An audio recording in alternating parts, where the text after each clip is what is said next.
Ok, barakallahu fik. Je vais commencer, Inch'Allah. Premièrement, je tiens à remercier le frère Malik de Milieu Islam et Cheikh Ismail de m'avoir accordé et de m'avoir invité pour ce live. C'est un plaisir de me retrouver avec vous. C'est un plaisir de me retrouver pour la première fois avec Cheikh Ismail, Le plaisir est partagé. Masha'Allah. Et j'espère que, comme j'ai dit la dernière fois, que ce sera la première fois et pas la dernière, Inch'Allah. بسم الله الرحمن الرحيم الحمد لله رب العالمين والصلاة والسلام على نبينا محمد وعلى آله وصحبه أجمعين اللهم علمنا ما جهلنا وانفعنا بما علمتنا واهدنا واهد بنا اللهم آمين. Mes très chers frères, mes très chères sœurs, assalamu alaikum wa rahmatullahi wa barakatuh. Je vous souhaite à tous et à toutes la bienvenue dans cette rencontre dans laquelle nous allons parler d'un sujet qui est très important, qui est le sujet de la lecture du Coran et des mérites de la lecture du Coran. Alors pour commencer, on peut dire que la lecture du Coran est très importante parce que la lecture du Coran, c'est le premier lien que le musulman doit avoir avec le Coran.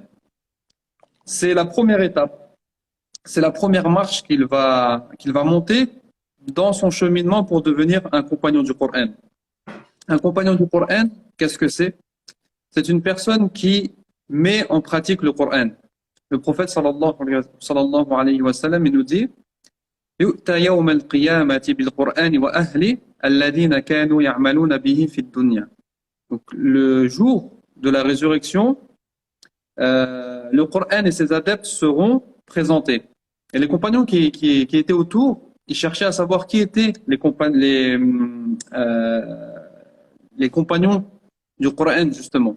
Et le prophète sallallahu alayhi wa sallam, il continue le hadith en disant Alladhina kanu ya'maluna bihi fid dunya, ceux qui le mettaient en pratique dans ce bas monde.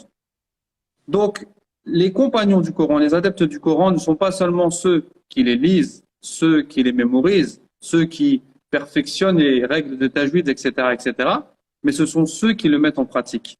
Mais avant d'arriver à ce niveau de mise en pratique, il faut passer par des étapes. Et la première étape, c'est la lecture du Coran. Comment quelqu'un qui ne lit pas le Coran peut le mettre en pratique? Comment quelqu'un qui n'a aucune relation avec le Coran peut le mettre en pratique? Donc ça, c'est la première remise en cause et prise de conscience que l'on doit avoir. C'est qu'en tant que musulman, si je veux être un des rapprochés du Coran, je me dois d'avoir cette relation au quotidien qui est au minimum la lecture du Coran. Et sachez, mes très chers frères, mes très chères sœurs, que c'est la première étape par laquelle le prophète sallallahu alayhi wa sallam est passé également. Le prophète sallallahu alayhi wa sallam a été ordonné plusieurs fois dans le Coran de réciter le Coran. Hein? Donc de réciter le Coran et de le réciter de la meilleure des manières. Ensuite, de transmettre ses messages. Et également, les compagnons, radiallahu anhum, la première chose qu'ils faisaient, comment ils faisaient connaissance avec les versets du Coran, c'est quand ils entendaient les versets du Coran être récités par le prophète sallallahu alayhi wa sallam. De plus, il faut savoir que dans la récitation du Coran, il y a beaucoup de mérites. Il y a ce hadith qui est connu, que tout le monde a déjà entendu au moins une fois, dans lequel le prophète sallallahu alayhi wa sallam il dit Man qara'a harfan min kitabillahi falahu bihi hasana. Donc celui qui lit une lettre du livre d'Allah, il aura par cet acte-là une hasana. Wal hasana bi'ashri amthaliha. Et la hasana sera multipliée par 10.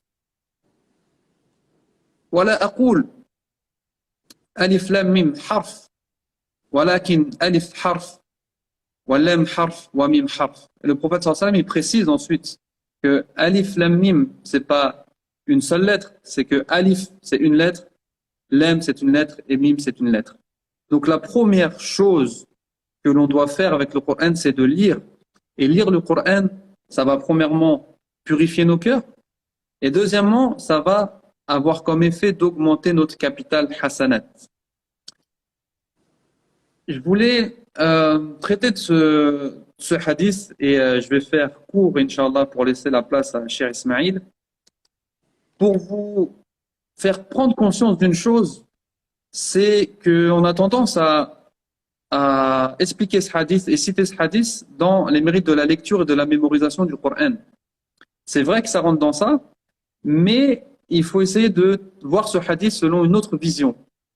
Et c'est ce que explique Cheikh al-Islam Ibn Taymiyyah, rahimahullah, qui nous dit, dans le sens de ces paroles, que dans ce hadith, en fait, le prophète sallallahu alayhi wa sallam, il nous a montré le premier acte que le musulman doit faire avec le Coran, qui est l'acte le plus facile, la lecture du Coran.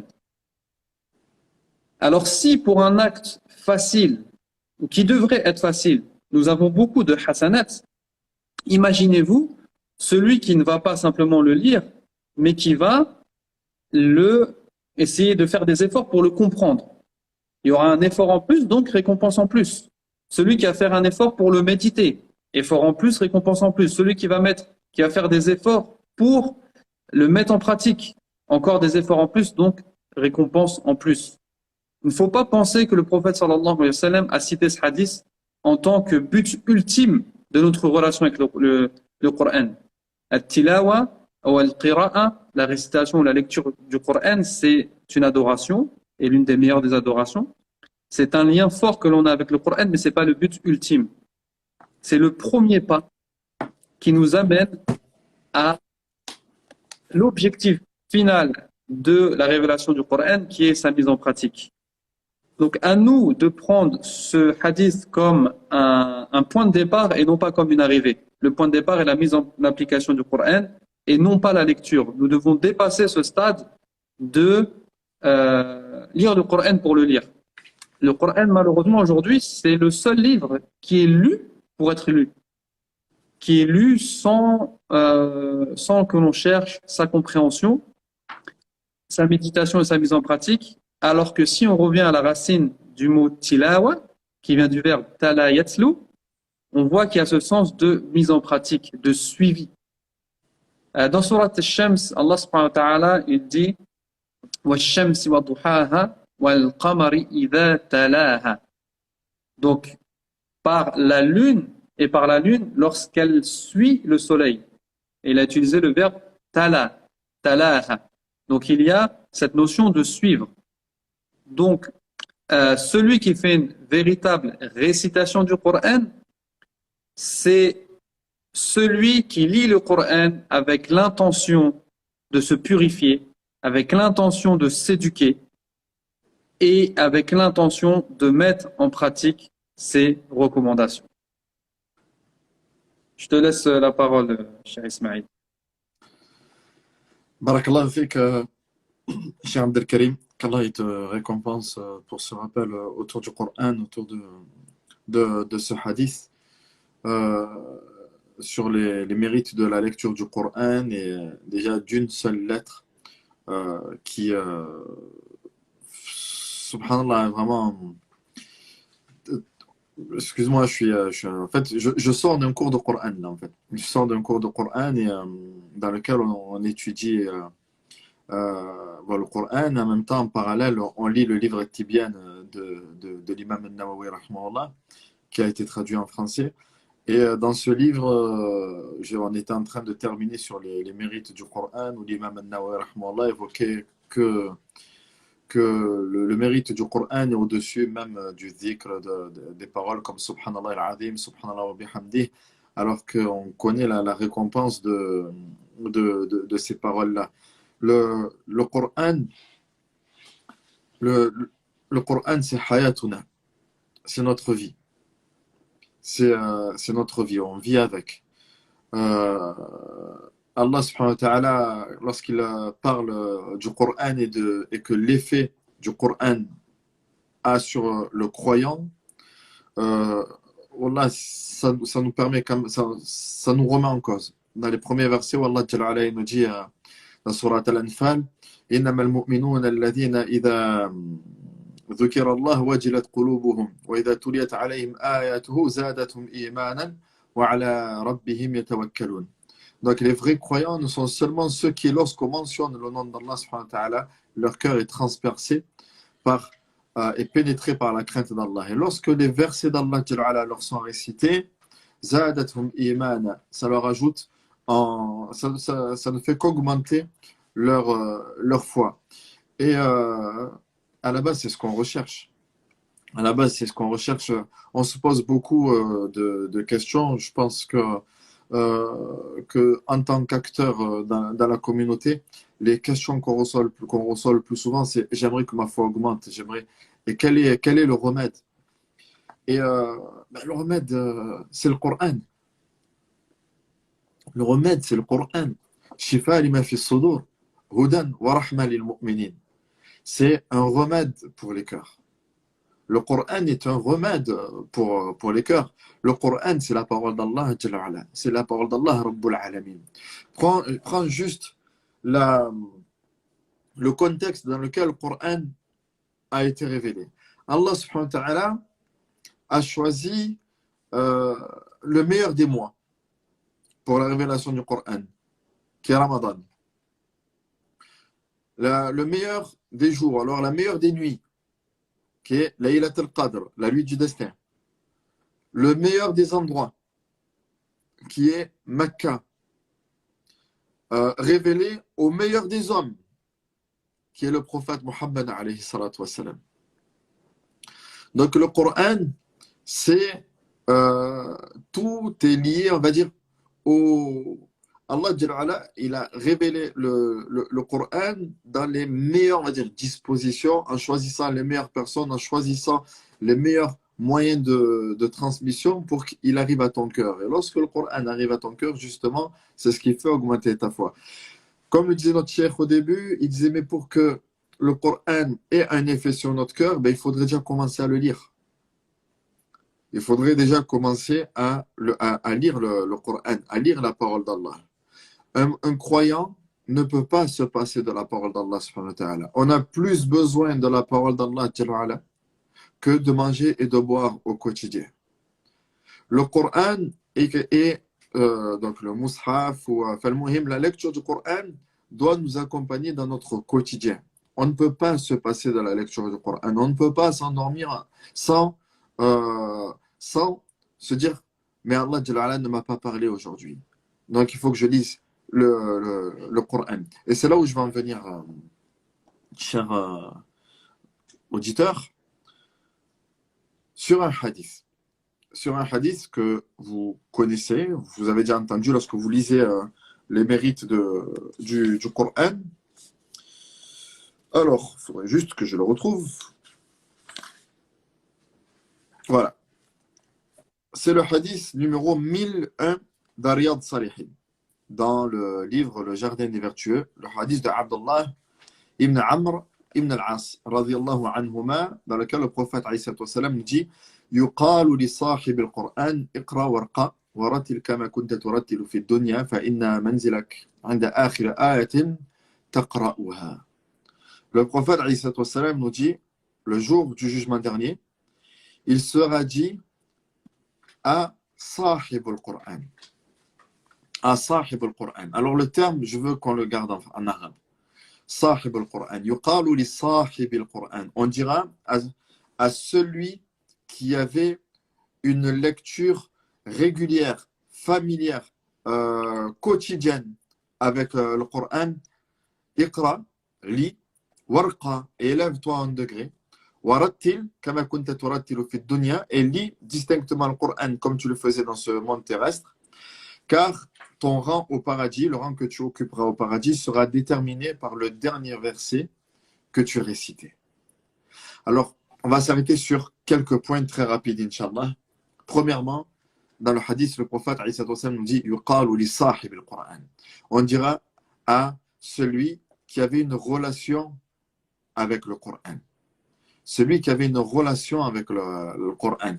Sahib al-Qur'an, le terme sahib, sahiba yashabu, ça vient, on parle ici quand on dit sahabi, le compagnon du prophète, ceux qui l'ont accompagné, ceux qui sont tout le temps avec le Coran.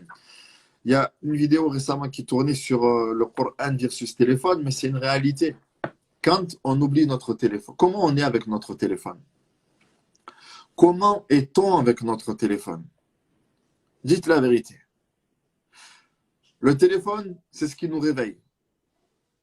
Le téléphone, c'est ce qui nous réveille. On s'en sert comme réveil. Dès qu'on se réveille, la première chose qu'on fait, c'est qu'on regarde nos notifications. On regarde nos notifications. Alors que le musulman, lorsqu'il se réveille le matin, que faisait le prophète Isa? Il lisait, donc il disait la dua du matin, du réveil, Alhamdulillah, alladhi ahyana ba'da ma amatana wa ilayhi an-nushur. Et il récitait également les derniers versets de Surat Al-Imran. En se réveillant, il était déjà en relation avec le Coran. Il récitait déjà les derniers versets de Surat Al-Imran. Donc les derniers versets. Ensuite, nous, avec le téléphone, donc bon, on va prier. Et même nos dhikrs et tout ça, on les lit sur notre téléphone. Mais il suffit qu'il y ait une notification qu'on passe de notre dhikr ou de notre lecture du Coran qui est dans le téléphone sur répondre aux messages qu'on voit ou autre. Al-Muhim. Donc, c'est-à-dire que le téléphone a pris la place du Coran. Le téléphone, pour moi, c'est l'ennemi du Coran. Quand tu ne sais pas quoi faire, tu prends ton téléphone et tu vas appuyer sur toutes tes notifications, sur tous les points rouges. Alors que les Sahaba, les Salaf, dès qu'ils avaient quelques instants, c'était quoi? Ils se mettaient à lire la parole d'Allah subhanahu wa ta'ala. Ils se mettaient à la réciter. Après, donc comme le dit Cheikh, il y a la récitation et la pratique aussi qui va avec, hein, parce que ça va de pair, c'est indissociable. Ça reste indissociable. Mais en tout cas, ils se mettaient à la réciter. Ils ne perdaient pas leur temps. Ils ne perdaient pas leur temps. Je vais m'arrêter là pour l'instant, on reviendra après, sinon je vais pas m'arrêter et ça va être compliqué pour respecter le timing. Je suis désolé, Cheikh Abdelkarim. Non, il y a pas de problème, au contraire, hein. Moi, je vais rebondir justement sur ce que tu as dit, et notamment deux choses. Euh, Premièrement, tu as évoqué, je ne sais plus de quelle façon, mais dans le Coran, on doit distinguer deux choses dont les gens ne font pas forcément la différence. C'est quand on parle de la récompense de la lecture du Coran et des effets de la lecture du Coran. Ce sont deux choses différentes.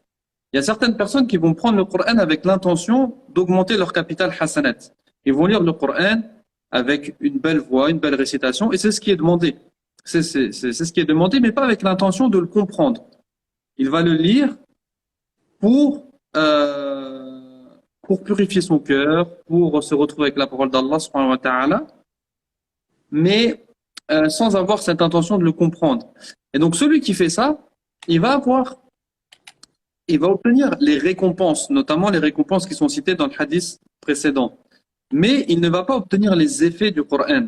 On a souvent des personnes qui disent je comprends pas. Avant de dormir, je récite les ayat al-Kursi, les derniers versets de Surat al-Baqarah, Surat al-Ikhlas, al-Falaq, al-Nas, mais je dors mal. Je dors pas bien, je suis perturbé, etc. Et donc, moi, plusieurs fois, ce que je demande à la personne, c'est, d'accord, tu les as récités, mais est-ce que tu as compris ce que tu as récité? Surat al-Fatiha, c'est une invocation. Les derniers versets de Surat al-Baqarah, ce sont des invocations dans lesquelles on demande quelque chose à Allah subhanahu wa ta'ala. Mais est-ce que tu comprends ce que tu lui demandes? Est-ce que tu es convaincu toi-même de ce que tu demandes à Allah subhanahu wa ta'ala?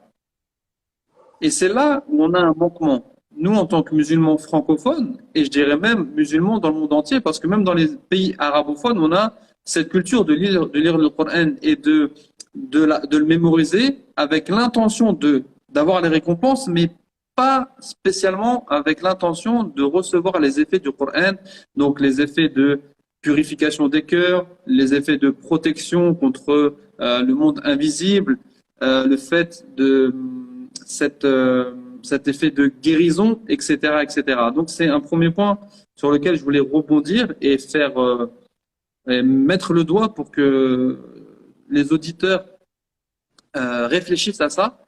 Est-ce qu'ils lisent le Coran avec cette intention de recevoir les effets du Coran? Si c'est le cas, il faut travailler sur la compréhension. Qu'est-ce qu'Allah subhanahu wa ta'ala nous dit et quel message il nous fait passer à travers les versets du Coran? C'est triste de lire des versets de mémoriser des versets qui, en fin de compte, Yawm al-Qiyamah, peuvent être une preuve contre nous. Nous allons lire des versets qui parlent du bon comportement, qui parlent des vertus des gens véridiques, mais nous, ça ne nous touche pas et on continue à mentir. Des exemples comme ça, il y en a des centaines. Ensuite, tu as cité le hadith par rapport à Sahib al-Qur'an. Et ce terme, justement, Sahib al-Qur'an, il est très important. Parce que Sahib, le compagnon, comme on traduit, est-ce que si on prend notre compagnon à nous, notre ami proche, est-ce que notre compagnon, il nous parle et on ne comprend pas? C'est pas possible. Notre compagnon, la moindre des choses, c'est qu'on va l'écouter, on va essayer de comprendre ce qu'il nous dit, et comme c'est notre compagnon et qu'on l'aime, on va essayer de lui faire plaisir. Comment? En appliquant ce qu'il nous dit de faire. S'il nous dit, bon, on se retrouve à telle heure pour aller à tel endroit, on va être à l'heure du rendez-vous. S'il nous dit, j'aime pas aller dans cet endroit-là, je préfère aller dans un autre endroit, on va aller avec lui dans l'autre endroit. Donc, on va avoir cette relation avec notre compagnon, cette relation d'amour, cette relation de proximité, parce qu'un compagnon, c'est quelqu'un avec qui on est souvent, cette relation de compréhension jusqu'à ce que des vrais compagnons, ils n'ont même pas besoin de se parler, qu'ils se comprennent, tellement ils sont fusionnels. Nous, c'est le niveau vers lequel on doit tendre. On doit essayer de vraiment prendre le Coran comme un compagnon. Et subhanallah, on dit tout le temps que on veut devenir un compagnon du Coran, mais si on prend vraiment, si on prend conscience de cette phrase, que le compagnon du Coran, que le Coran deviendra notre compagnon, en fait là, on doit dire que le Coran c'est le seul et unique, et en fait c'est le vrai compagnon, c'est le seul qui t'accompagnera dans ce bas monde en te montrant le droit chemin, en te préservant des turpitudes, en te faisant t'accrocher aux bonnes qualités, aux bonnes vertus. C'est le seul qui t'accompagnera dans cette tombe, dans ta tombe. Hein, même ton meilleur copain, ton compagnon, ton pote avec qui tu es tout le temps, une fois que tu es mort, khalas, ton compagnon, il ne te connaît plus. Il sera triste, mais il ne peut plus rien faire pour toi. Ensuite, c'est le seul compagnon qui, même dans l'au-delà, il sera avec toi. Même dans l'au-delà, il sera avec toi et, comme le cheikh l'a cité, il te fera monter en degré du paradis. Juste, je vois qu'il y a une déconnexion, ça me concerne ou pas? Non, non, c'est seulement Ismaël. Ok, d'accord, donc je peux continuer. Continue. Donc, je voulais vraiment revenir par rapport à ce terme de Sahib al-Qur'an qui est très fort. Le Sahib, le compagnon, on a le nombre de messages que je reçois par jour qui me demandent, je veux être le compagnon du Coran, comment être Sahib al-Qur'an? Sahib al-Qur'an, c'est vraiment quelque chose de fort, c'est quelque chose, on doit vraiment prendre du recul par rapport à ça, prendre de la hauteur et revoir la signification de Sahib.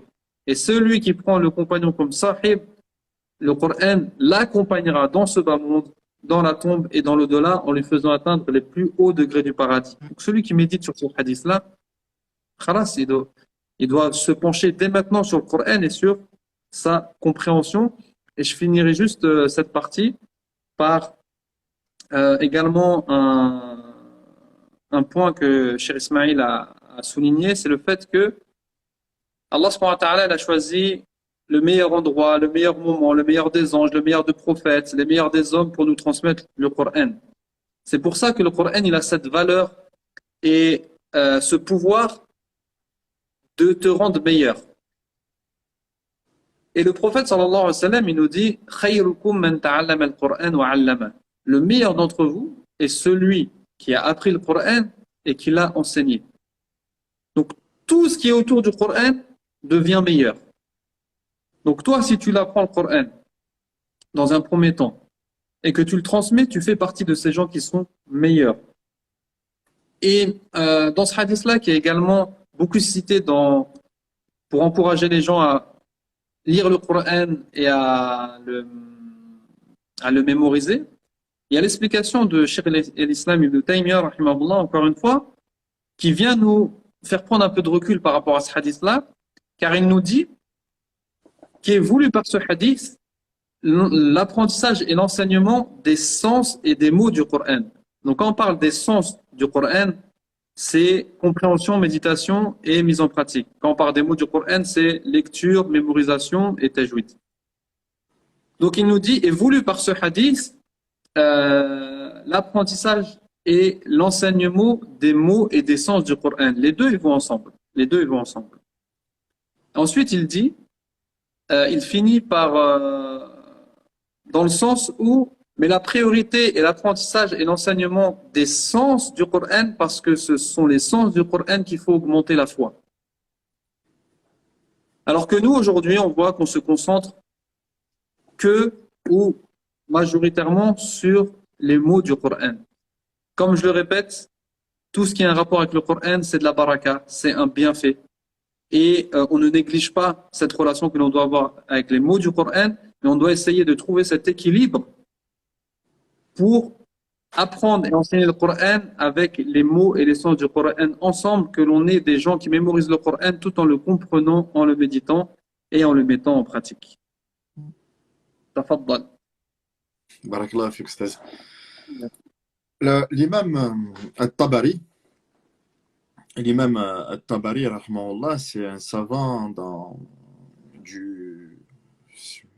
décédé en 309, 10 ou 11, j'ai oublié. Imam Abu Ja'far al-Tabari. Et c'est un exégèse dans le Coran. Donc c'est un savant dans le tafsir, dans l'explication du Coran. Et il a son tafsir et c'est l'une des références aujourd'hui, on ne peut pas s'en passer. Mais il a une parole qui est importante et qu'il a dite donc il y a maintenant 1000 ans. Et il a dit Ata'adjab, je m'étonne de celui qui prend du plaisir à lire le Coran sans en comprendre le sens. Pour lui, c'était pas concevable. C'est-à-dire comment quelqu'un il peut prendre du plaisir à lire le Coran sans en comprendre le sens. Quand on revient au livre d'Allah subhanahu wa ta'ala, par exemple dans Surat Sad, Allah Jalla ala nous dit Kitabun anzalnahu ilayka mubarakun limada. Voici un livre, ya Muhammad, que nous avons révélé sur toi. Pourquoi? Liyadabbaru ayatihi wa liyatadhakkara ulul albab. Afin qu'ils méditent sur le sens des versets et que les doués d'intelligence se rappellent. Donc dans ce verset-là, dans Surat Sad, la Surat 38, Allah Jalla ala nous évoque l'une des raisons pour lesquelles il a révélé le Coran. C'est pour en comprendre le sens. C'est pour en comprendre le sens, sachant que le Coran a été révélé en langue arabe. Alors, personnellement, moi, je ne suis pas arabophone. C'est-à-dire que je suis né dans une famille où on ne parlait qu'en français. Je suis d'origine algérienne, mais on ne parlait qu'en français à la maison. C'est-à-dire que mon père est né à Marseille, donc du coup, on n'a parlé que français à la maison. Donc l'arabe, ce n'est pas ma langue maternelle. Je comprenais rien, je n'allais pas souvent au bled et tout ça, donc il a fallu vraiment faire l'effort pour comprendre l'arabe. Parce que Allah Jalla ala a révélé le Coran en langue arabe, la'allakum ta'qilun, afin que vous puissiez raisonner. En fait, le Coran, il se comprend, bien sûr, hein, en français, il a son sens, mais vraiment, il se vit en langue arabe. Il se vit en langue arabe. Et on a besoin de la langue arabe pour comprendre le Coran, pour comprendre les noms d'Allah, pour comprendre le sens de certains versets. Donc on voit que des fois, que le verset, il peut avoir plusieurs sens qui ne sont pas contradictoires, mais un mot, il va donner deux sens, et ces deux sens sont justes quand on les applique pour Allah subhanahu wa ta'ala. Alors que dans la traduction en langue française, bien que le français soit une langue qui est très riche, hein, on ne peut pas dire le contraire. Le français, c'est une langue qui est riche. mais il y a des termes en arabe qui n'ont pas d'équivalent en français. Et je vais vous prendre un exemple d'une sourate que nous récitons au quotidien après sourate al-Fatiha. À votre avis, c'est laquelle? Quelle est la première sourate que nous apprenons, que nous enseignons à nos enfants, que nous soyons étudiants en sciences ou pas? Quelle est la première sourate après le Fatiha que nous apprenons? Cher, Surat al-Ikhlas. sourate al-Ikhlas. C'est la première sourate que nous apprenons. Et dans cette sourate, il y a un nom d'Allah subhanahu wa ta'ala. Il y a un nom d'Allah Jalla wa ala. Quand on dit Allahu Samad. Allahu Samad. Et souvent, quand je suis à la mosquée, que je suis avec les élèves ou autres, je leur pose la question. Je fais, le nom d'Allah As-Samad, il signifie quoi? Qu'est-ce qu'il signifie? Et j'entends qu'il y a un silence dans la salle. Mais pourquoi en fait? Je dis les frères, je dis, le problème ce n'est pas de ne pas connaître le nom d'Allah As-Samad. Le problème c'est de réciter une sourate au quotidien et de ne pas chercher à comprendre le sens. Car il y a d'autres noms d'Allah dans le Coran. D'accord, il y en a d'autres, mais ce ne sont pas forcément des sourates que nous récitons, que nous avons mémorisées. Mais sourate al-Ikhlas, nous l'avons mémorisée. Comment se fait-il qu'on ne comprenne pas le sens de cette sourate-là? Donc en fait, dis-toi que l'éloignement qu'il y a entre toi et le sens des versets, c'est l'éloignement qu'il y a entre toi et Allah subhanahu wa ta'ala. L'éloignement qu'il y a entre toi et la compréhension des versets que tu récites au quotidien, je ne parle même pas de mémorisation, d'apprendre plus. Là, je parle du simple musulman de commun, de la masse.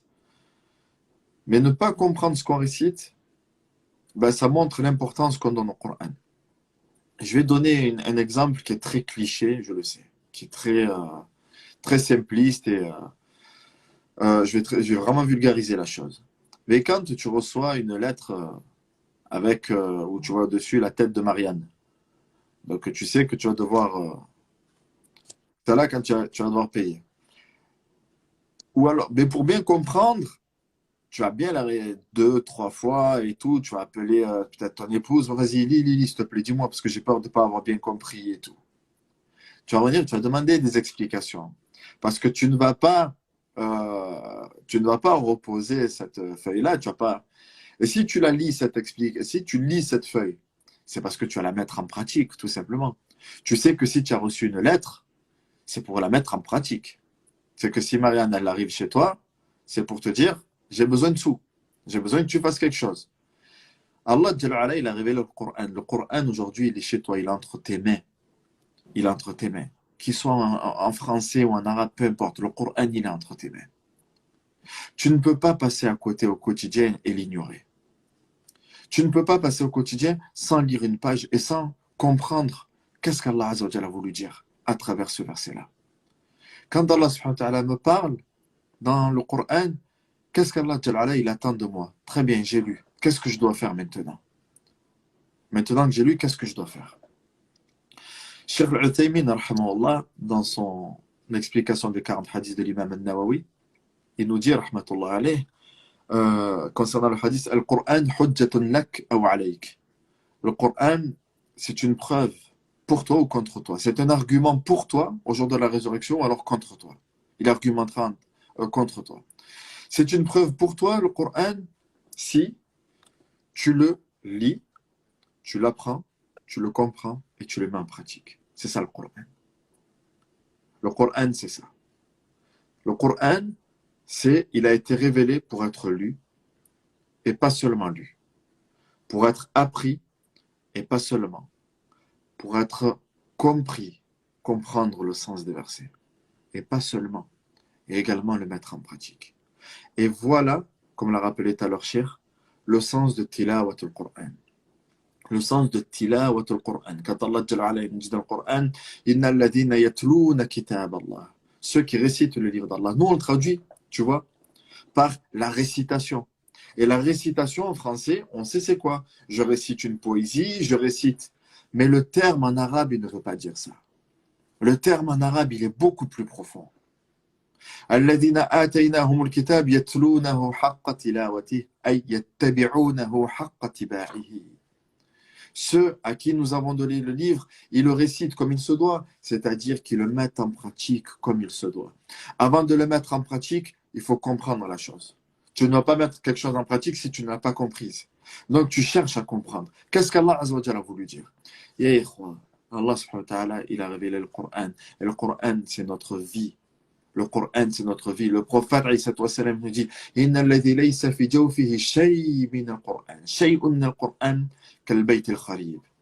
Il nous dit alayhi salatu wa salam, celui qui n'a rien dans son cœur, en son sein du Coran, kal-bayt al-kharib. Il est comparable à une maison en ruine. Il est comparable à une maison en ruine. Encore une fois, mon frère, encore une fois, ma soeur, je dis bien que le problème, ce n'est pas de connaître 2-3 sourates. Parce que des sahaba qui connaissaient très peu de Coran, je peux t'en sortir. Des compagnons du prophète qui connaissaient très peu du Coran, il y en a. Ce n'est pas ça le problème.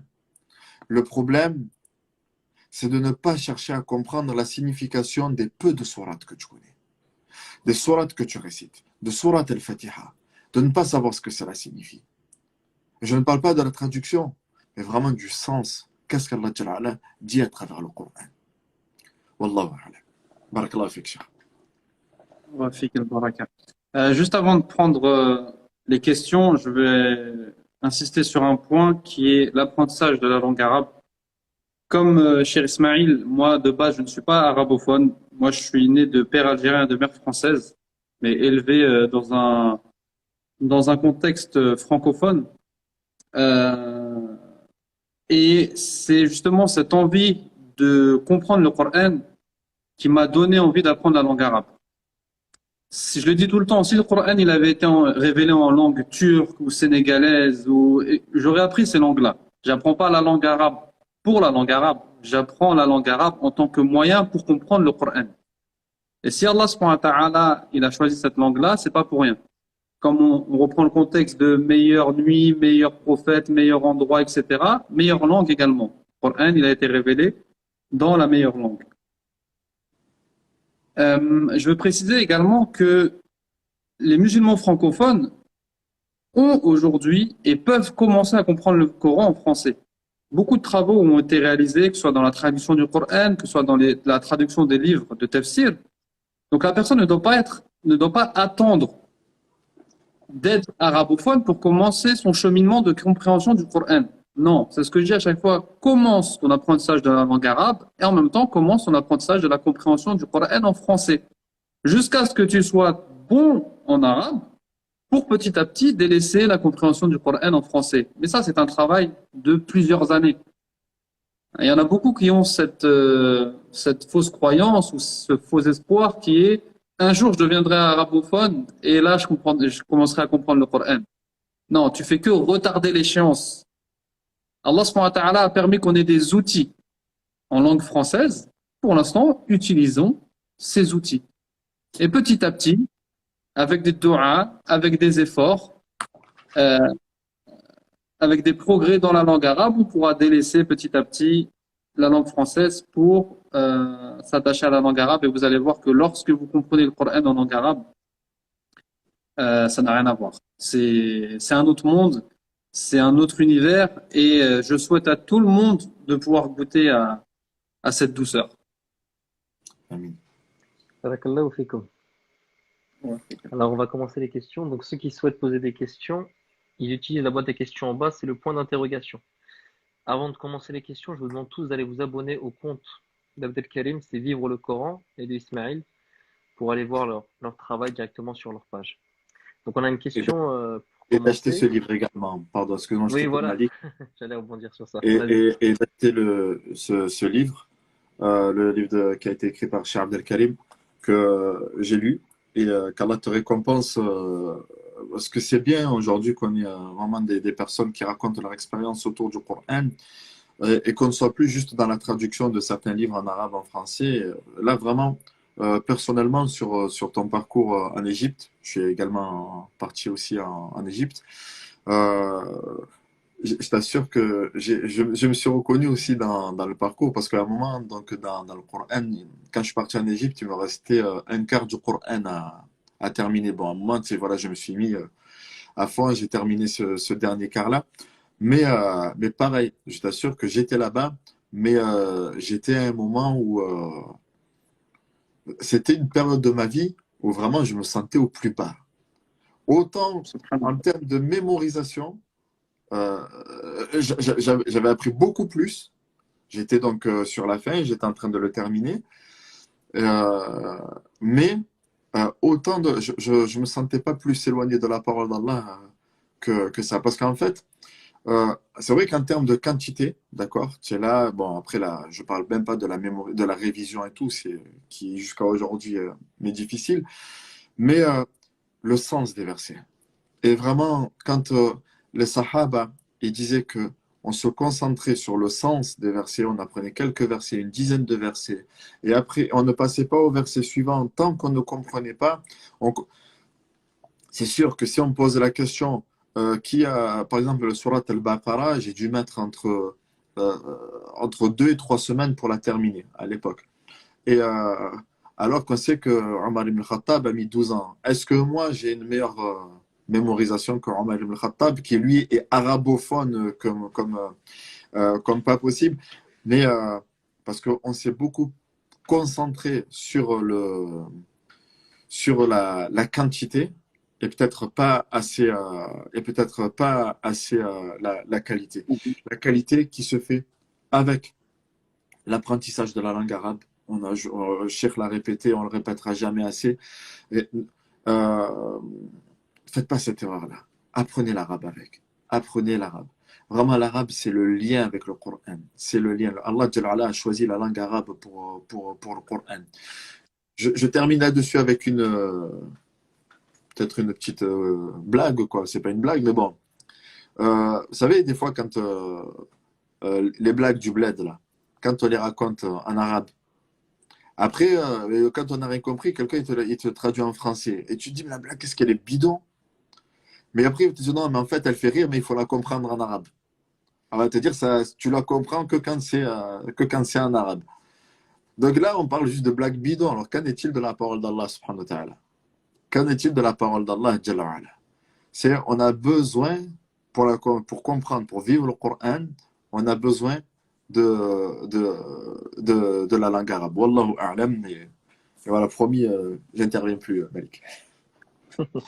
S'il y a des questions, parce que moi aussi, là, sur ce que tu as dit, j'ai envie de rebondir sur le parcours, sur l'expérience, parce que mon, mon expérience, c'est, voilà, quand je parle avec des frères, en fait, elle est vraiment représentative. Depuis notre plus jeune âge, ou même ceux qui sont rentrés dans l'islam plus tard, on nous dirige directement dans la mémorisation du Coran, la quantité, toujours plus, mais est-ce qu'il y a par exemple, moi, ce qui m'a toujours surpris, c'est de voir des concours de récitation de Coran, mais je me dis aujourd'hui, on devrait avoir des concours de compréhension de Coran. La première question que l'on se pose quand on est dans des instituts de Coran, c'est t'es à quelle sourate? T'as combien de hizb? Combien de ajza? Mais on pose pas la question, t'as compris combien de sourates du Coran? T'as mis en pratique combien de sourates du Coran? Alors que c'est ça le plus important. Et comme je le répète tout le temps, hein, mémoriser le Coran, c'est très important, beaucoup de mérite, beaucoup de baraka. Lecture du Coran, pareil. L'apprentissage d'arrêt de tajwid, pareil. Mais il ne faut pas se perdre. Ce sont des moyens qui doivent nous amener au but, qui sont la mise en pratique du Coran. Donc, on doit faire des efforts dans ce sens-là, mais on ne doit pas donner tous nos efforts dans ce sens-là. Il faut en garder pour la compréhension et la mise en application du Coran. S'il y a, s'il y a des questions, Bismillah. Donc, ceux qui demandaient c'est quoi le livre, je l'ai mis là. C'est Apprendre et enseigner le Coran comme le prophète sallallahu alayhi wa sallam. Donc, il est disponible. Vous cliquez sur le titre en haut à gauche pour trouver la page de Abdel Karim, c'est Vivre le Coran. Et vous pourrez le commander, il est sur Amazon. Donc, on a une première question. En France, nous avons très peu, quasi, de cours sur le sens du Coran. Auriez-vous des cours à nous conseiller pour l'apprentissage du sens du Coran? Donc, Abdel Karim, je crois que tu fais aussi une formation. Est-ce que c'est tu pourrais ça. nous en parler? Actuellement, il y a la session d'inscription à ma formation Nouveau départ avec le Coran qui est ouverte. Moi, ce que je propose dans cette formation-là, en fait, c'est la première étape. C'est la première étape qui est de prendre conscience de l'importance des sens du Coran et d'apporter une méthodologie qui va nous permettre d'étudier le Coran et de mémoriser le Coran ou de l'apprendre en comprenant également ses sens, en le méditant et en le mettant en pratique. C'est, on va dire, une grande partie, c'est de la théorie. Il y a juste un module où c'est de l'explication vraiment concrète des sens de certains versets que j'ai choisi pour mettre en pratique, donner un exemple pratique de l'utilisation de la méthodologie sur quelques versets. Pour moi, cette formation-là, c'est la première étape. Il y a une deuxième étape sur laquelle je suis en train de travailler, justement, c'est de mettre en application cette méthodologie sur tout le Coran, en commençant par Juz' Amma. Et cette étape-là, je suis en plein dessus. Donc, ma formation, c'est pas une formation d'explication ou de méditation des versets du Coran. Celle que je propose pour l'instant, c'est l'étape juste avant, l'étape de prise de conscience qui est très importante pour pouvoir changer notre relation avec le Coran, et l'étape de s'approprier une méthodologie qui va dans ce sens-là. Ensuite, par rapport est-ce que j'ai des cours à conseiller? Alors, pour le public francophone, honnêtement, je suis pas trop ce qui se passe. Je suis plus dans les livres pour vous conseiller en français, dans les livres de tafsir. Je conseille à chaque fois, pour les débutants, le tafsir de Cheikh Saadi, rahimahullah, qui est concis. Et pour les débutants, mieux vaut commencer par un livre concis et qui amène à de la méditation. C'est pas simplement de l'explication pure et dure, mais il y a de la réflexion, il y a un peu de prise de recul par rapport au verset. Donc j'aime beaucoup ce tafsir pour les francophones. Et ensuite, il y a les tafsirs, il y a les incontournables, hein, comme Tafsir Ibn Kathir, et notamment le résumé de Cheikh Ahmed Shakir et de Cheikh Al-Albani, avec l'authentification de Cheikh Al-Albani, qui est disponible, il doit faire 5 tomes, je crois. Mais c'est une première étape. C'est ça, édition Tauba. Après, au niveau des vidéos, ce qu'on peut trouver, Wallahu a'lam, je ne sais pas si tu connais quelque chose de Cheikh Ismail. Alors, moi, pour une vidéo en français du Coran, c'est de Cheikh Sofiane Abou Ayoub. Il a une vidéo sur YouTube sur le Coran qu'il avait faite à l'époque du CEP et qui est toujours en ligne et elle dure, c'est une très longue vidéo, hein, mais il y a pas mal d'histoires autour du Coran. Alors, bien sûr, hein, c'est tout ce qui est dit sur le Coran, sur le mérite, il faut tout le temps comprendre que le mérite du Coran, il est lié à la compréhension et sa mise en pratique. D'accord? Et que cela ne veut pas dire que celui qui va lire le Coran sans comprendre le sens, par exemple, quand c'est le mois de Ramadan, j'ai envie de lire du Coran et on est en train de parler de l'objectif à atteindre. Donc, l'objectif à atteindre, donc il y a des étapes, forcément.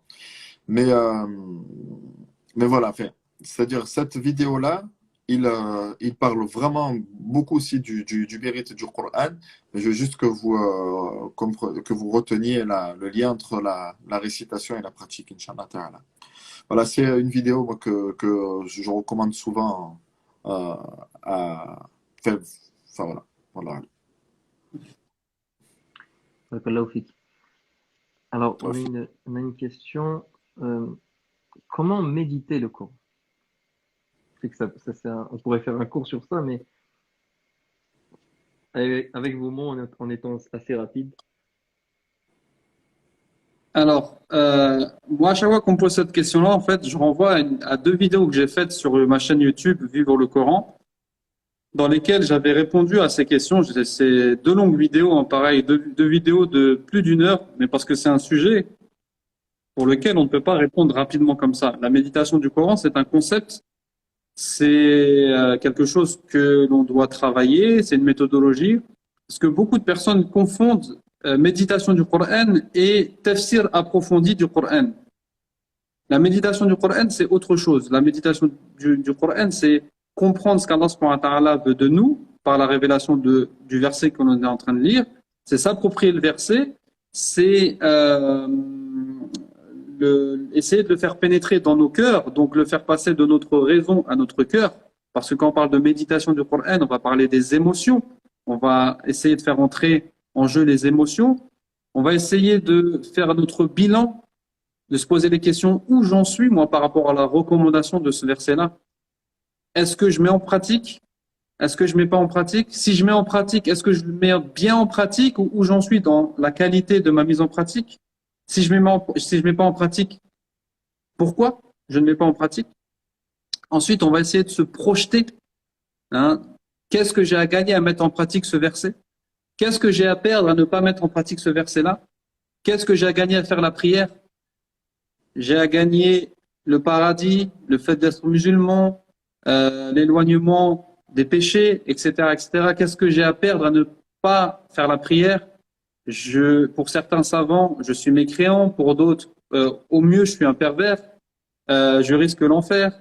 Je risque de ressembler aux non-musulmans, etc., etc. Donc, c'est vraiment tout un concept que j'explique dans ces deux vidéos.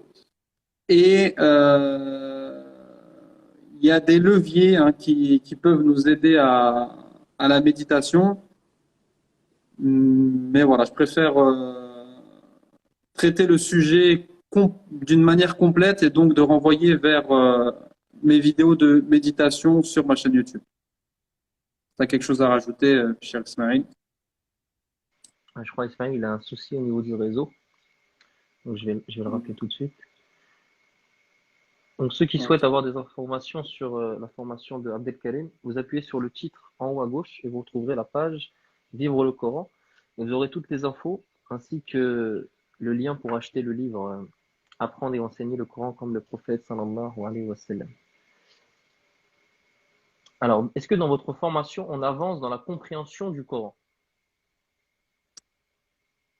Comme je l'ai dit, ma formation, elle n'est pas, c'est pas de la pratique pure et dure. C'est-à-dire que on va pas prendre les versets un par un pour les expliquer. On va justement je vais vous donner des outils pour pouvoir comprendre le Coran et savoir, en tant que musulman francophone, quand je me retrouve devant un verset du Coran, qu'est-ce que je fais? Par quoi je commence? Qu'est-ce que je dois faire? Quels outils? Quels moyens me facilitent la compréhension du Coran? Et pas simplement la compréhension du Coran, mais la mise en application du Coran, parce que la compréhension du Coran reste une étape parmi les étapes pour devenir un compagnon du Coran, parce que comme on l'a vu, le compagnon du Coran, celui qui le met en pratique. Donc, non, c'est pas une explication verset par verset. Ça, c'est une étape qui arrive, Inch'Allah, pour 2022, sur laquelle je travaille. Mais la première partie de la formation, non, c'est pas une formation de tafsir. D'accord. Alors, il a un petit souci, Ismaël, il n'arrive pas à faire la demande. En attendant, j'avais un passage qui m'avait marqué dans ton livre, Abdelkarim. Est-ce que je peux le lire? C'est un petit passage. Bien sûr. Tu m'autorises? Alors, c'était les principes. Nous pouvons dire que l'étude du Coran à l'époque du prophète sallallahu alayhi wa sallam était basée sur certains principes tels que la qualité plutôt que la quantité, les buts plutôt que les moyens, la consolidation plutôt que l'empressement, l'adoration plutôt que l'automatisation, les émotions plutôt que la raison, la préservation plutôt que la mémorisation, la bénédiction et les bénédictions plutôt que les récompenses. Et en fait, c'est vrai, ça m'a fait méditer dans le sens où on est beaucoup dans la quantité, même dans le dhikr. On fait vite après la prière, on fait vite, mais en fait, on vit pas la chose. Et quand j'ai lu ce passage-là, ça m'a marqué. Je dis subhanallah. Et je me suis remis en question, tu vois. Je sais pas si tu peux nous faire un petit rappel sur ce passage-là, mais En fait, ce passage-là, il répond à notre situation actuelle, dans le sens où lorsqu'on fait le bilan, et c'est le premier chapitre du livre, c'est en faisant mon bilan, j'en suis venu à ces conclusions-là, que on avait un problème, on avait un inversement de priorité. Et qu'aujourd'hui, comme tu l'as dit, comme il est cité dans mon livre, donc on se trompe. On travaille sur la quantité, on délaisse la qualité. On va dans l'empressement, on délaisse la consolidation, ce qui fait qu'on mémorise beaucoup, mais la révision, elle est difficile. Notre apprentissage, il fait appel sans cesse à notre esprit et pas aux émotions, ce qui fait que on a des personnes qui ressemblent plus à des clés USB humaines que à des bons petits musulmans. Bref, quand on voit ce qui se passe aujourd'hui et quand on compare avec ce qui se passait à l'époque du prophète sallallahu alayhi wa sallam, on voit qu'on est à côté de la plaque. Et si j'ai fait ce bilan et cette comparaison, c'est pas pour critiquer ce qui se fait. Alhamdulillah, surtout pour les musulmans de France, il y a eu un gros travail qui a été fait dans la construction de mosquées, dans la construction d'écoles, dans les cours de Coran, le développement des cours de Coran, les dourous, c'est une grosse da'wah qui est faite. Grosse da'wah qui est fait ou qui a été faite, hein, pour moi, il y a une baisse hein, de la da'wah en France. Malgré tout ce qu'il y a comme réseaux sociaux, etc., il y a une baisse, je trouve, de la qualité de la da'wah en France par rapport à ce qui se faisait il y a une dizaine d'années avant. Bien sûr, il y a un contexte qu'il faut prendre en compte et qui joue qui contribue à cette baisse de qualité dans la da'wah. Et donc, le premier passage du livre, c'est vraiment une prise de conscience pour montrer que ce qu'on fait, c'est bien, mais on se trompe un peu de chemin. Et pour nous rediriger, il faut revenir à la sunna du prophète sallallahu alayhi wa sallam, raviver la sunna du prophète sallallahu alayhi wa sallam dans l'apprentissage et l'enseignement du Coran, parce que l'apprentissage du Coran, c'est une adoration, et comme vous le savez, une adoration, pour qu'elle soit acceptée, il faut qu'elle soit faite sincèrement pour Allah subhanahu wa ta'ala, et il faut qu'il y ait le suivi du prophète sallallahu alayhi wa sallam. Et qu'est-ce qui m'a poussé à lire ce livre-là? Après mon expérience, je me suis posé cette question. Je me suis dit, on parle beaucoup de sincérité, mais est-ce qu'on est vraiment sur la sunna du prophète sallallahu alayhi wa sallam dans l'apprentissage du Coran? Cette adoration qui fait partie de la meilleure adoration, des meilleures adorations. Et c'est de là, en fait, en cherchant, en travaillant sur les textes, en questionnant les chouyours, en participant à des formations, etc., que je me suis rendu compte que ce qui se passait à l'époque du prophète sallallahu alayhi wa sallam, c'est pas ce qui se passe aujourd'hui. La façon dont le Coran était appris par les compagnons et les tabi'in, c'est pas la façon dans laquelle on apprend le Coran aujourd'hui. Et c'est ce qui a donné naissance au projet Vivre le Coran. En fait, c'est simplement essayer de revenir à la sunna du prophète sallallahu alayhi wa sallam pour l'apprentissage du Coran. Il y a beaucoup de personnes qui me disent ce que tu fais, c'est un travail incroyable, c'est quelque chose de nouveau. Je dis non, non, vous vous trompez. J'ai rien inventé. C'est juste un retour en arrière, justement. Retourner, essayer de revenir en tout cas à ce qui se rapproche le plus, parce que je prétends pas suivre la sunna du prophète sallallahu alayhi wa sallam à 100% dans l'apprentissage ou l'enseignement du Coran, mais c'est d'essayer de se rapprocher au maximum de cet objectif d'apprendre et enseigner le Coran comme le prophète sallallahu alayhi wa sallam. Cheikh Abdelkarim, j'ai envie de dire qu'il y a une vingtaine d'années en arrière, quand j'étais plus jeune et que je voyais quelqu'un qui avait terminé le Coran, moi j'étais émerveillé. J'étais émerveillé par quelqu'un qui avait terminé le Coran, qui avait terminé l'apprentissage du Coran, mais ça se sentait en lui. Je veux dire, ça se sentait. Il transpirait le Coran. Ce sont des personnes qui transpiraient le Coran. Et je veux pas rabaisser aujourd'hui en disant ouais, plus maintenant, parce qu'il y a beaucoup plus maintenant de personnes qui ont mémorisé le Coran qu'à l'époque. Mais il y a vraiment 20-25 ans en arrière, quand je dis 20-25 ans, je comprends que je deviens vieux là. Donc, quand il y a ces personnes-là, vraiment, quand je voyais qui avaient terminé le Coran, c'était sûr que ça se sentait. Le prophète, il a dit à cet homme-là qui souhaitait se marier, qui n'avait pas d'argent, qui n'avait pas de biens, il lui dit retourne chez toi, voir ce que tu as comme dot. Après, après le prophète a dit Kam ma'aka min al-Qur'an. Kam ma'aka min al-Qur'an. Qu'est-ce que tu connais du Coran? Enfin, qu'est-ce que tu connais? Tu as, littéralement, c'est en toi, dans toi, tu as quoi du Coran? Et dans une version, il dit qu'il avait telle et telle sourate.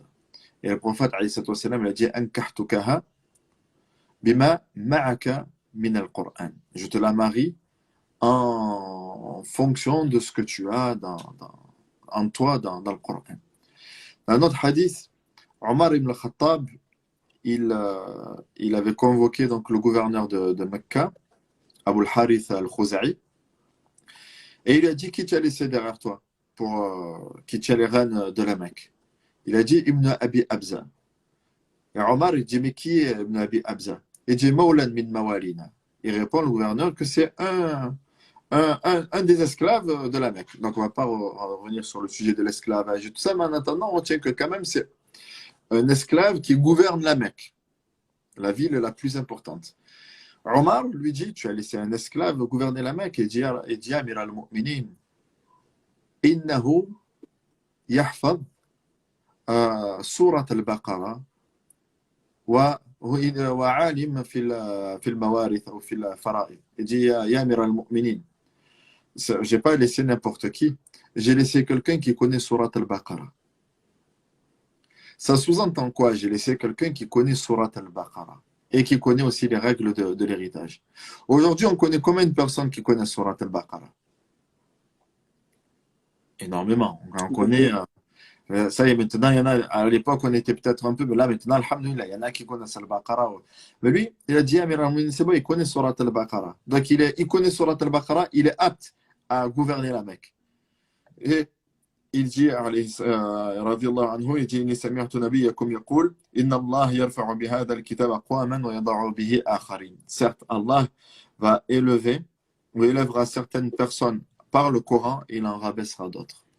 Il va élever certaines personnes par le Coran et Allah Jalla, ce qu'il prend en considération, vraiment, il te prend en considération quand toi tu prends en considération sa parole.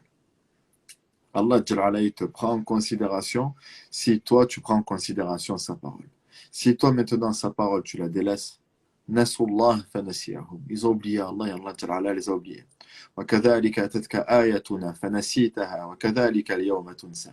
Nos versets t'étaient parvenus, tu les as oubliés, tu t'en es détourné.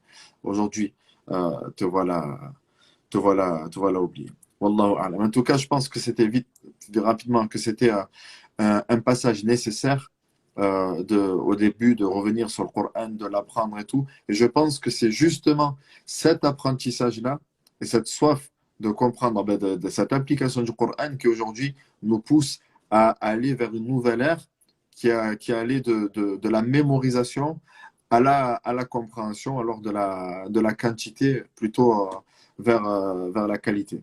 Maintenant, alhamdoulilah, je pense que c'était un passage nécessaire par rapport à tout ce qu'on a vécu, sachant qu'il ne faut pas oublier dans le contexte dans lequel le Coran est né en France. C'est vrai. Je te rejoins tout à fait dans tes propos, machin. On va prendre une dernière question, Inch'Allah. Alors, question intéressante, pourriez-vous nous donner des conseils sur la relation Coran et enfant? Moi, personnellement, j'ai beaucoup d'amis qui ont fait l'école arabe plus jeune. Ils connaissaient le Coran par cœur. Et pas par cœur, c'est un grand mot, mais ils connaissaient de grandes sourates. Et aujourd'hui, ils les connaissent plus. Et certains, ils font même plus la prière. Est-ce qu'on n'aurait pas un truc à changer dans nos écoles arabes pour les enfants sur ce point-là? Déjà, enlever le bâton. C'est vrai qu'il y avait le bâton avant. Bah, ça y est, je pense que il se trouve plus à beaucoup d'endroits le bâton là, par rapport à notre époque. Ouais. T'avais cité un exemple la dernière fois, Abdelkarim, avec Abou Bakr, sur comment apprendre aux enfants en leur citant, en leur faisant vivre la chose. Je sais plus comment tu avais dit ça. C'est ça. En fait, la première chose, moi, ce que je conseille à chaque fois quand j'ai des professeurs même hein, qui m'appellent ou qui me demandent des conseils parce qu'ils vont prendre une classe, je leur dis la première chose, les premiers cours, n'essayez pas de leur faire apprendre le Coran. Faites-leur aimer le Coran. C'est votre job en tant que prof de Coran, prof d'arabe, c'est de faire aimer cette matière-là. Que les enfants, ils veuillent venir au cours. Que les enfants s'ils soient pas réticents et qu'ils montrent pas, qu'ils soient pas obligés, mais qui viennent par amour. Parce que c'est cet amour, justement, qui les fera perdurer, même s'il n'y a plus de cours d'arabe.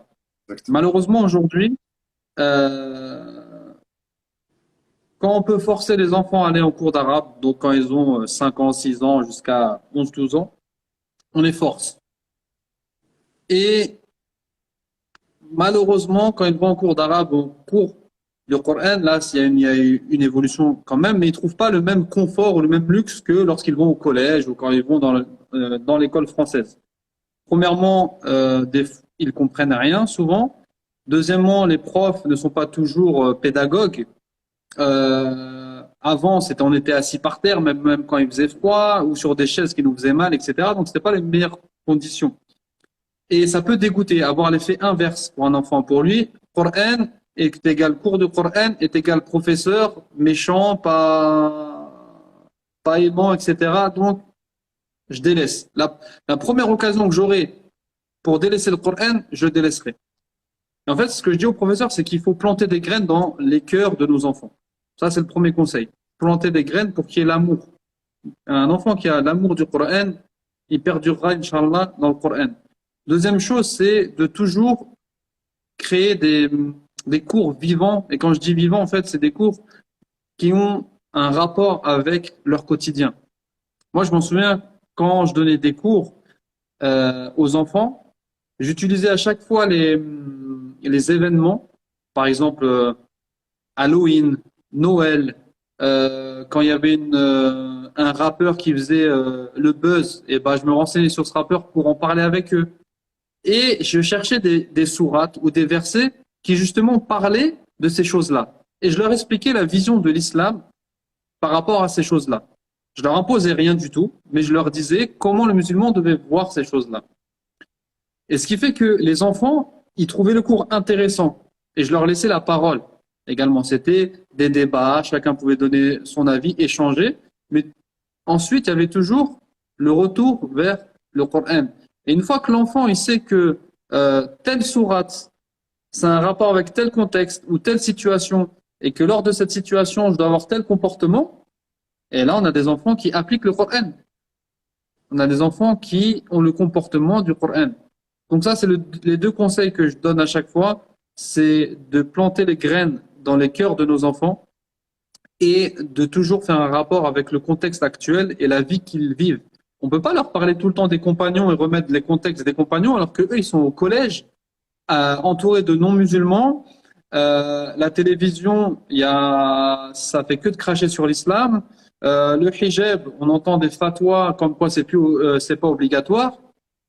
Non, il faut vraiment, on a une grosse éducation et un gros travail à faire, et ça se fait dès le plus jeune âge pour éviter cette cassure qu'il y a à l'âge de 13-14 ans, où nos préadolescents ou adolescents, on les voit plus en cours de Coran, et une minorité reviennent quand ils ont 18-20 ans, mais pour la majorité, on les a perdus là, et c'est comme tu as dit, on les a perdus, c'est-à-dire qu'ils ont oublié tout le Coran qu'ils avaient mémorisé, ils font plus la prière, et ils peuvent être baignés dans les grands péchés.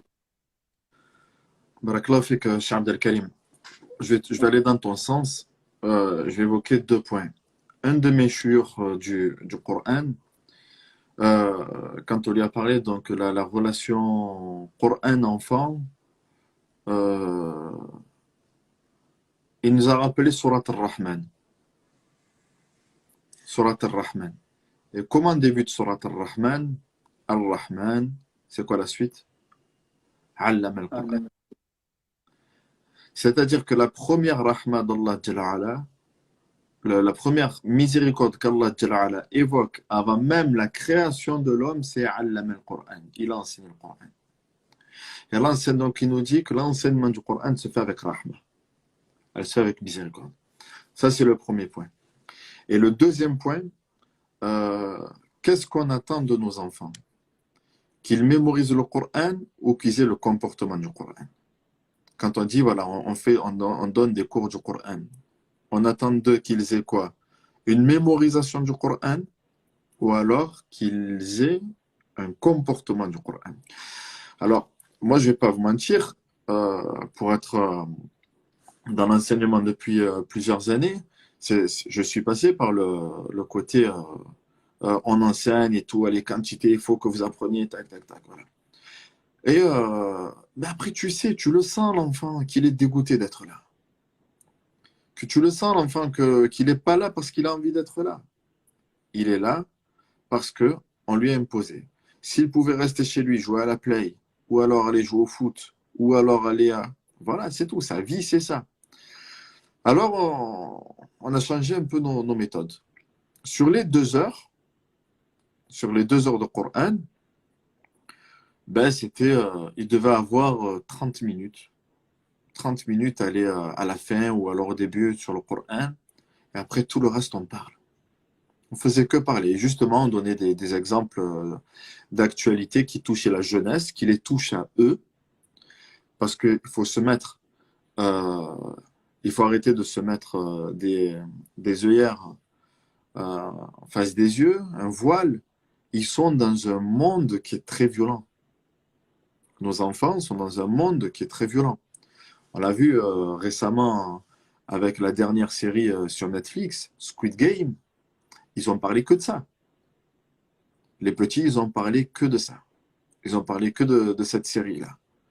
Quand il y a un rappeur qui fait le buzz, ils vont parler que de lui, ils vont essayer de le ressembler et tout. Donc, il est important au mu'allim, à l'enseignant, de comprendre le monde dans lequel vivent les enfants. Ils vivent dans quoi? Et de les comprendre. Et quand tu parles de ce qu'ils aiment, quand toi, tu leur parles de ce qu'ils aiment, eux, après, ils vont t'écouter dans ce que tu aimes. Ils vont t'écouter dans ce que tu aimes. Tu les as écoutés, tu as parlé et tout. Et après, donc, toi, tu as un filtre din. Tu leur parles de din, de religion.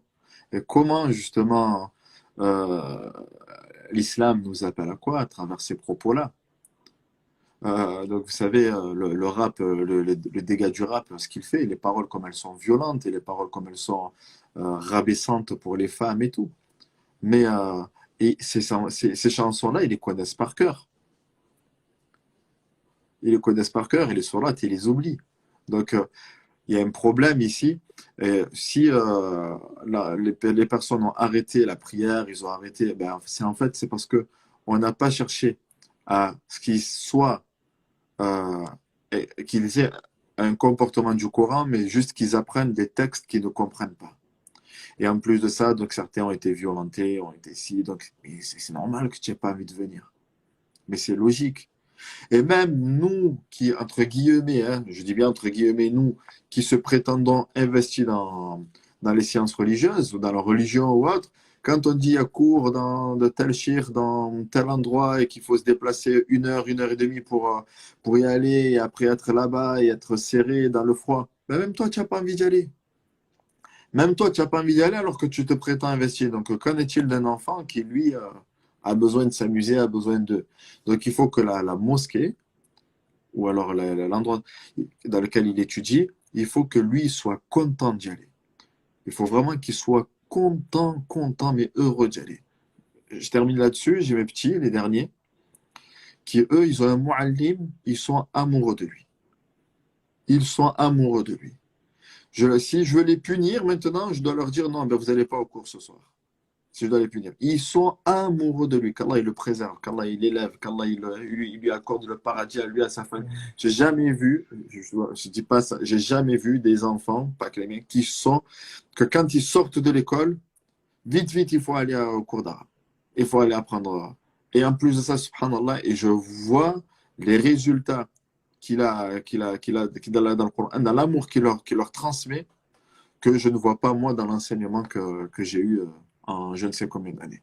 Il leur a fait aimer la parole d'Allah subhanahu wa ta'ala. Avant de leur faire apprendre, il leur a parlé d'Allah subhanahu wa ta'ala. Et je pense que c'est là le souci. Mais dernier paramètre, mais après on a les parents qui viennent se plaindre. Ouais, mais mon fils il avance pas depuis le début de l'année, il en est que là, il en est que ci, il en est que ça. Ils se plaignent parce qu'en fait ils veulent un résultat, ils veulent quelque chose de direct. Ils veulent qu'à la fin de l'année, il sache, le petit soit imam. Non, nous on dit, nous le petit, on veut qu'il soit musulman, c'est tout. On veut qu'il soit musulman. On ne veut pas qu'il connaisse le Coran. Il est dans un cours de Coran pour apprendre à être comme le Coran lui a demandé, pas pour apprendre le Coran, forcément, d'apprendre toutes les sourates. Wallahu alim. Et en plus, après, tu rajoutes à ses parents, ok, tu veux que ton enfant soit min ahli al-Qur'an, enfin, t'es obligé de lui donner le contexte de ahli al-Qur'an. Tu peux pas simplement par un ou deux cours d'arabe ou de Qur'an par semaine espérer quelque chose, alors que quand ton enfant il est chez toi, il se permet des choses, il y a des choses qui sont interdites, qui sont faites, il n'y a pas de suivi dans la mémorisation, il n'y a pas de suivi dans les leçons, etc., etc. C'est un tout. Donc, pour préserver nos enfants, c'est un travail d'équipe entre les professeurs, pas que le professeur, mais le pôle éducatif également. Il faut que la direction et tout le pôle éducatif soutiennent leurs professeurs. Avec les parents, faut que ce soit faut qu'on joue dans la même équipe et faut qu'on ramène dans notre équipe également l'enfant, qu'on lui fasse aimer ses cours et qu'on lui fasse surtout comprendre l'importance du Coran et l'impact qu'il aura dans sa vie et dans l'au-delà. Wallahu a'lam. Barakallahu fikum. Ismaël, il faudra que tu nous ramènes ton professeur en live milieu islam alors. Il nous donne ses astuces. Je vais lui demander. Il aime la discrétion et tout, mais je vais. Il n'est pas Je obligé vais de lui montrer son demander. visage. Hein. Dis-lui. Hein? Peut-être que... Il fait partie de l'Institut Bleuet? Non, non, non, non, non, non, non. Il est dans une toute petite mosquée, tout petit truc. D'accord. Et Alhamdulillah, Jazakallah khairan. Non, non, il ne fait pas partie de l'Institut Bleu. Mais Inch'Allah, huwa min ahl al-Qur'an. Inch'Allah. Du coup, c'est quand l'inauguration de l'Institut, là, les nouveaux locaux? Parce que ça fait longtemps, on n'entend pas trop parler, là. Ben, en fait, ouais, on a mis un petit stand-by. On va relancer la cagnotte dans pas longtemps parce qu'on a eu des problèmes, des soucis administratifs, forcément. Et, ben, des soucis administratifs, enfin, on n'était pas du tout en dehors des règles ou quoi que ce soit, mais de temps en temps, un petit On se excès. comprend. Voilà, de temps en temps, Voilà. oui, C'est on plus de sait que- lumière. voilà. Mais bon, Alhamdulillah, on te ferme une porte, Allah Azza wa Jalla, il t'en ouvre 10. Wallah, Allah, Exactement. et c'est ce qui est en train d'arriver là. Et c'est ce qui est en train Masha'Allah. d'arriver. Voilà, c'est tout. ومكروا ومكر الله والله خير الماكرين إنهم يكيدون كيدا وأكيد كيدا. Allah Jalla ala, il laisse pas tomber. Ce qui est fait pour Allah, ça reste, ça perdure. Barakallahu fikum. Ceux qui veulent soutenir le projet l'Institut Bleuet, n'hésitez pas à aller voir la page d'Ismaël de Marseille. Ceux qui veulent aider. Qu'Allah vous récompense, mes frères. On a dépassé l'horaire, mais alhamdoulilah, c'était très bénéfique. Est-ce qu'il y a l'un d'entre vous qui peut nous faire une récitation? Parce qu'on a parlé du Coran, mais Oui, je pense que Cheikh, un il est. peu. Abdelkarim? Je te laisse, je préfère te laisser clôturer. Moi, chez moi, il est tard, hein. Chez moi, il est minuit 30 là, bientôt. Mashallah. Ok. أعوذ بالله من الشيطان الرجيم بسم الله الرحمن الرحيم وسارعوا إلى مغفرة من ربكم وجنة عرضها السماوات والأرض أعدت للمتقين الذين ينفقون في السراء والضراء والكاظمين الغيظ والعافين عن الناس والله يحب المحسنين والذين إذا فعلوا فاحشة أو ظلموا أنفسهم ذكروا الله فاستغفروا لذنوبهم ومن يغفر الذنوب إلا الله ولم يصروا على ما فعلوا وهم يعلمون أولئك جزاؤهم مغفرة من ربهم وجنات تجري من تحتها الأنهار خالدين فيها ونعم أجر العاملين. Barakallahu fikum. Qu'Allah vous préserve. Salam Amin. alaikum. آمين بارك الله فيكم. Assalamu alaikum wa rahmatullahi. وعليكم السلام ورحمة الله وبركاته. سبحانك اللهم وبحمدك أشهد أن لا إله إلا أنت أستغفرك.